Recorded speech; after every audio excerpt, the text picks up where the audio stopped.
Good morning, guys. How have you been? How is today treating you? Alhamdulillah, Rabbil Alameen. Yeah, I got through with pediatrics. Yeah. Oh, she did give me a lot of stress though. Like I had to present over, and then like I sat in the doctor's office with her with the reg for like 2 hours. She was just drilling me. She just wanted me to say this, say that. Like she really gave her time just to know that basically she was trying to like teach. Yeah, that's what I would say, which actually was good. By the time I was done, we exchanged numbers and stuff like that. But that's how it is. So at times here, when they see that you are not such a moron, you know what you're doing here, you are not a novice in this field, so they make friends with you. Here now I am in obstetrics and gynecology. Usually I'm spending more time in the intensive care, like those pregnant women um that requires high care, like those that has preeclampsia, those having HELP syndrome, those having eclampsia and stuff like that, or IUFD. There was one that has ascites. She's HIV positive. She has ascites. She had kidney failure, and then she's 30 weeks pregnant. So it's a lot. Like she's just like a junkie. Everyone is working on her. We have internal medicine came in yesterday. We are we're also managing her. So there's a lot, the nephrology, the hepatologies, everyone is just managing that lady. So I hope by next week we're just gonna induce, and I'm just gonna induce her, take out her baby so that she can get maximum care herself, because she herself is sick. She's very, very sick, and she coupled with that she's pregnant, so it's a lot. Yeah.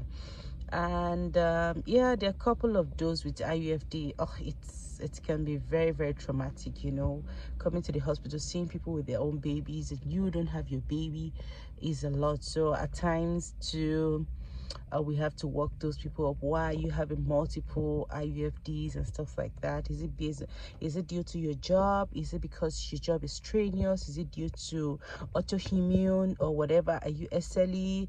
Do you have antiphospholipid? All of those things are things we kind of ruminate over.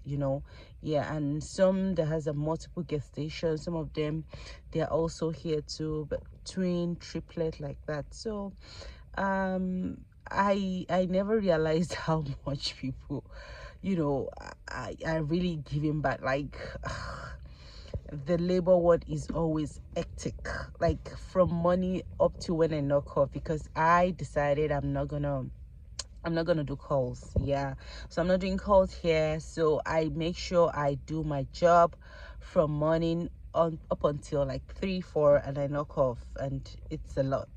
Yeah, it's a lot. And those that do calls, they actually complain. So it's a lot here. You see a lot of women giving birth, and and you've been there able to help them and stuff. It's just something. And then after giving birth, to postpartum care too, I emphasize it. It's very important, especially those that did Caesar. You want to check if their surgical site is not infected, and also you want to check their HB. Are they losing blood? Are they fine? Because I've had my prior experience with pregnancy wasn't so good, because I had two women that one had an IUFD and the other one, had ruptured uterus. So those two actually, alerts me about pregnant women. So once they give birth to their baby, you want to examine them properly. You want to make sure you check everything. You check their blood before sending them home. It's very, very important. Okay, it's very, very important. So that's what we're doing here at Obs and Gynae, and I'll be rounding up my Obs and Gynae rotation this week. Then I go to Farm Meds. At the University of Pretoria, I actually did a FAMED in combination with emergency medicine. So I was in emergency department. It was such hustling and bustling. Yeah, and I think that's what I'm gonna go to, because I'm used to that I'm used to emergency. Yeah, I know I did a little bit of family medicine, but I'm just used to the emergency, medicine thing, the the protocols, just following the protocol, A, B, C, D, E, just like that, and the hustling and bustling. And then, you know, after you resuscitate a patient, you're calm. You know, that is just where I want to go. So that will be my final place, and then I get to take my USMLE. All right, guys, this seemed to be a longer video, but it's fine, I think. Thank you so much. Bye.